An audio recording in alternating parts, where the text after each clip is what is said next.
ভাবুন তো, Lionel Messi মাঠে আছেন, নতুন স্টেডিয়াম ভরা দর্শক, সবাই অপেক্ষায় শুধু একটাই জিনিস, জয়। কিন্তু শেষবাসী বাঁচতেই আবারও হতাশা।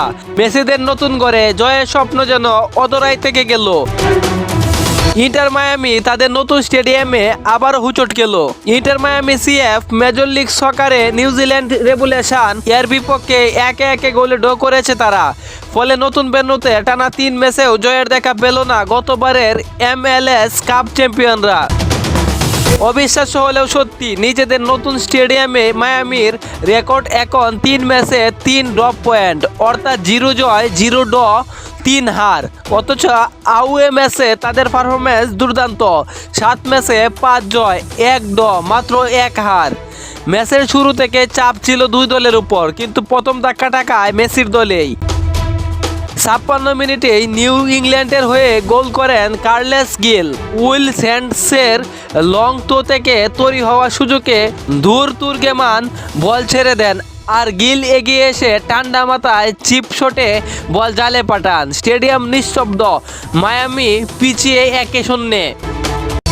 এর আগেও ইন্টার মায়ামি গোল পেয়েছিল, তাদেরও আলেনদের শট জালে জড়ালেও অফসাইডের কারণে সেটি বাতিল হয়ে যায়। ভাগ্য যেন সেদিন মোটেও পাশে ছিল না।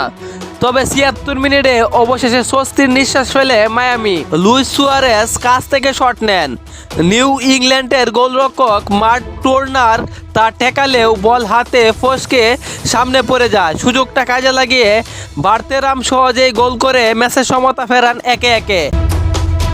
আর মেসি, সুযোগ ছিল, বিশেষ করে 38 মিনিটে 2 ডিফেন্ডারকে কাটিয়ে বক্সে ঢুকে দুর্দান্ত এক শট নিয়েছিলেন, কিন্তু সামান্য ভারসাম্য হারিয়ে বল চলে যায় পোস্টের বাইরে। পুরো স্টেডিয়াম তখন শুধু একটাই প্রশ্ন করছিল, আজও কি মেসির গোল দেখা হবে না? শেষ পর্যন্ত উত্তর না।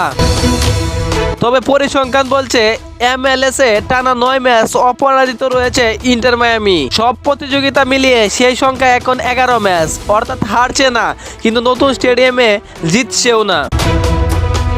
এখন প্রশ্ন একটাই, মেসির নতুন ঘরে প্রথম জয়টা কবে আসবে? আপনার কি মনে হয় ইন্টার মায়ামি এই সমস্যার কারণ কি?